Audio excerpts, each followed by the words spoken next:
हार्दिक पांड्या को अगर अब किसी ने बू किया तो वो सो जाएगा सीधे स्टेडियम के बाहर। स्टेडियम के अंदर बैठकर अगर किसी ने कोई प्लेकार्ड पकड़ा, कुछ फालतू की गाली गलौज करी, बू कर दिया, तो वो जाएगा सीधे स्टेडियम के बाहर। इस बात से कोई मैटर नहीं करता कि आपकी टिकट 500 की है, 5000 की है, 50,000 की है। सिंपल सा फंडा ये।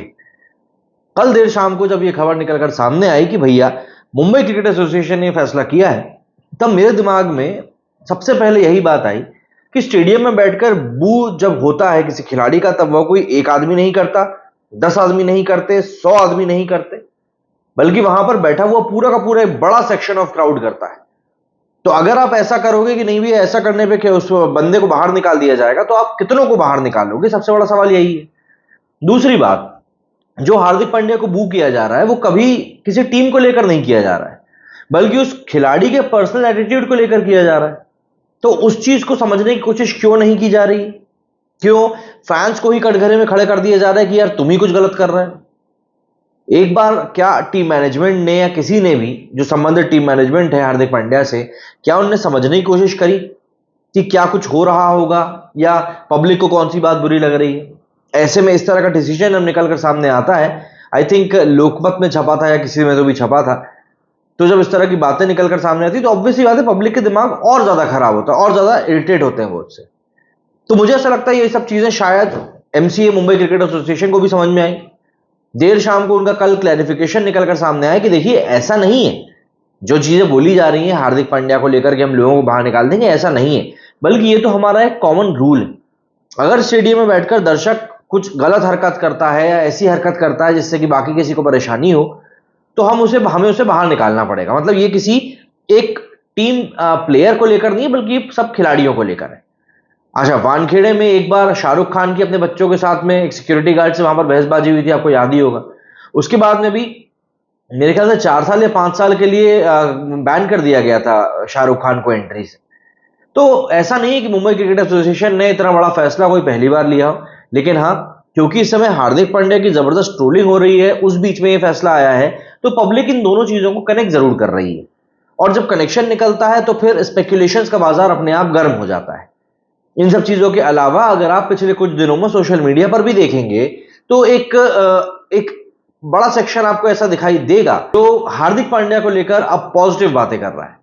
कई सारी रील्स मुझे कल परसों शाम से बल्कि ऐसी दिखना शुरू हुई हैं, जिसमें हार्दिक पांड्या को एक पॉजिटिव इमेज दिखाई जा रही है कि देखो वो तो देश से प्यार करता है, वो तो देश के लिए सब कुछ करता है। तो ये सब चीजें अचानक या फिर यकायक नहीं हो जाती हैं, बल्कि इन सभी चीजों के पीछे एक पूरी की पूरी सोची समझी रणनीति होती है।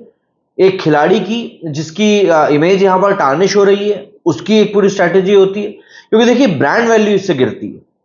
अच्छा, इन सब चीजों के बीच में अभी तक भी रोहित शर्मा को लेकर कोई बात निकलकर सामने नहीं आई, क्योंकि 2 दिन पहले ये बातें जब सनराइजर्स हैदराबाद वाला मैच हुआ था, उसके बाद ये बात उठना शुरू हो गई थी कि यार हो सकता है जिस तरीके से कैंपेन आगे बढ़ रहा है मुंबई का, तो ये 15 करोड़ के कप्तान से कप्तानी लेकर वापस रोहित शर्मा को दे दी जाए। हालांकि उन बातों के अंदर ये बातें भी निकलकर सामने है कि रोहित शर्मा इस चीज के लिए तैयार नहीं है। उन्होंने कप्तानी छोड़ दी, मतलब अब छोड़ दी है, अब ऐसा कुछ नहीं होगा कि भैया वापस ले लिया जाएगा। तो ये चीज तो होने से रही। लेकिन मुंबई इंडियंस टीम मैनेजमेंट जो है इस समय इस बात को लेकर जरूर परेशान है कि हम खिलाड़ी की परफॉर्मेंस के ऊपर ज्यादा फोकस करें या हम किस तरीके से इसको लेकर काम करें। पीआर मशीनरी अपना काम कर रही है, एक पॉजिटिव माहौल बनाने की कोशिश की जा रही है, लेकिन पॉजिटिव माहौल, जैसा मैं शुरुआत से कह रहा हूं, पॉजिटिव माहौल जो आप क्रिएट करना चाह रहे हो वो सिर्फ और सिर्फ क्रिएट होगा अच्छी परफॉर्मेंस से। गुजरात के खिलाफ आपने ओके ओके परफॉर्मेंस दी, कोई बहुत बेहतरीन नहीं थी, लेकिन उस मैच में कुछ ऐसे सिनेरियोज बन गए जिन सिनेरियोज के कारण आपकी परफॉर्मेंस का और उन सिनेरियोज की बातें ज्यादा होने लगी। चाहे वो बुमराह और रोहित का हार्दिक के वापस जाने के बाद इशारे करना हो, डगआउट की तस्वीरें हो, या जो बहुत सारी चीजें उस समय वायरल हुई, इन सब चीजों को लेकर हो। लेकिन इस समय इस पॉइंट ऑफ सिचुएशन पे यहां पर जो पूरा सिनेरियो बन रहा है वो थोड़ा सा अलग इसीलिए गया क्योंकि जो दूसरा मैच हुआ उसमें सनराइजर्स हैदराबाद के खिलाफ मुंबई ने टोटल सरेंडर कर दिया। हालांकि फाइट करी, 277 रन का टारगेट का पीछा करते हुए 31 रन से ही जीत पाई थी हैदराबाद भी। बट देखिए, आपको कहीं ना कहीं एक बात समझनी पड़ेगी कि आपकी team performance in the and आपकी जीत के ऊपर डिपेंड करेगी। आप हार भले ही कितना अच्छा खेल के जाए, लेकिन जब तक आप जीतेंगे नहीं, आपकी उस परफॉर्मेंस को नहीं गिना जाएगा। ये साइकोलॉजी होती है ह्यूमंस की। आप कितनी मेहनत कर लो, आप कितने ही नंबर ले आओ, लेकिन भैया बात यही कि अब कंपैरिजन होगा, कुछ ऐसा ही यहां पर भी है। और जब तक हार्दिक पांड्या की लीडरशिप में टीम परफॉर्म नहीं करेगी तब तक यही दिक्कत रहेगी। दूसरे मैच में जहां एक तरफ सारे प्लेयर्स 200 के स्ट्राइक रेट से रन बना रहे थे, हार्दिक पांड्या ने 120 की स्ट्राइक रेट से रन बनाए। हो सकता था एक पॉइंट के लिए अगर वो 170 180 के स्ट्राइक रेट से भी रन बना लेते तो शायद मैच और क्लोज जा सकता था, है ना। ये बात हमको देखनी पड़ेगी, क्योंकि हम उस मैच की बात कर रहे हैं जहां पर 16 बॉल में 50 बने, 18 बॉल में 50 बने, 22 बॉल में 50 बने, और वहां पर हार्दिक पांड्या ने 20 बॉल में 24 रन बनाए थे, है ना। ये चीजें उठती। तो एलएसजी वाले मैच में, जो कल मैच हुआ एलएसजी वर्सेस पंजाब का, उस मैच में भी एक सेक्शन ऑफ क्राउड को वहां पर पांड्या पांड्या चिल्लाते हुए देखा गया। हालांकि वहां पर हार्दिक पांड्या नहीं थे, कृणाल पांड्या मौजूद थे, बट कहीं ना कहीं लोगों ने कनेक्शन निकालने शुरू कर दिए कि अरे लखनऊ के मैच में क्यों पांड्या पांड्या चिल्ला रहे हैं। तो जिन लोगों को समझ में नहीं आया उनके लिए बता रहा हूं, वहां पर कृणाल पांड्या खेल रहा था इसलिए उसके लिए चिल्ला दिया। लोगों ने दरअसल कनेक्शन यहां पर बिठा लिया कि देखो ये लोग जो है ये पीआर वाले काम कर रहे हैं और वहां पर पांड्या पांड्या चिल्वा दे रहे। तो ऐसा नहीं था कि वहां पर चल रहा है, लेकिन हाँ सोशल मीडिया पर एक पॉजिटिव इमेज क्रिएट करने की पूरी कोशिश शुरू हो चुकी है। कई सारे एक्टर्स हो गए, प्लेयर्स हो गए, अब लगातार हार्दिक पांड्या के सपोर्ट में आ रहे हैं। जैसे अगर हम बात करें तो आर अश्विन और सोनू सूद के स्टेटमेंट निकलकर सामने आए। आर अश्विन ने तो यहां तक कह दिया कि भैया सचिन द्रविड़ की कैप्टनसी में खेले, गांगुली की कैप्टनसी में खेले, ये सब के सब कुंबले की कैप्टनसी में खेले, फिर उसके बाद सचिन, द्रविड़, गांगुली ये सब के सब मिलकर एमएस धोनी की कप्तानी में खेले। तो ऐसा तो है नहीं कि ये पहली बार हो रहा है, लेकिन फिर बात यही आ जाती है कि वहां पर कैप्टनसी का ट्रांजिशन हुआ कैसे था, है ना। सचिन को आप बोल रहे हो कि वो धोनी की कप्तानी में खेले, सचिन को खुद बोला गया था कप्तानी के लिए, तो सचिन ने रिकमेंड किया था कि नहीं अब आप धोनी को कप्तान बनाओ। तो इस तरीके से चीजें चली, तभी हम लोगों ने उनको डेवलप होते हुए देखा है। दूसरी चीज, सोनू सूद ने कहा कि गलती उनकी नहीं बल्कि गलती हमारी है, हम एज अ फैन फेल हो रहे हैं।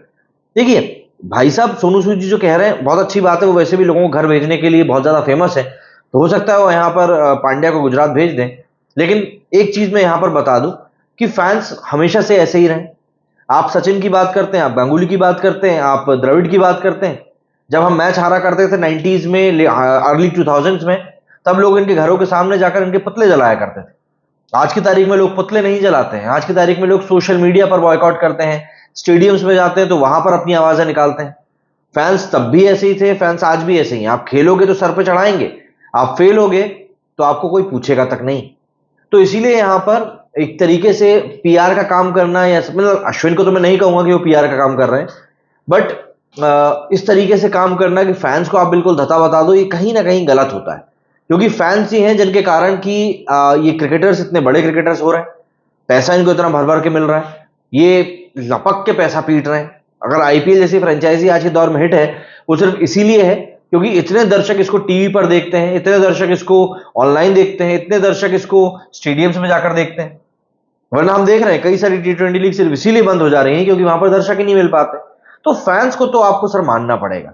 अगर आप फैंस को इस तरीके से साइड में रख दोगे तो समस्या आपके साथ ही होगी। मेरे स्टूडियो फिलहाल उतना ही। जय हिंद, जय भारत।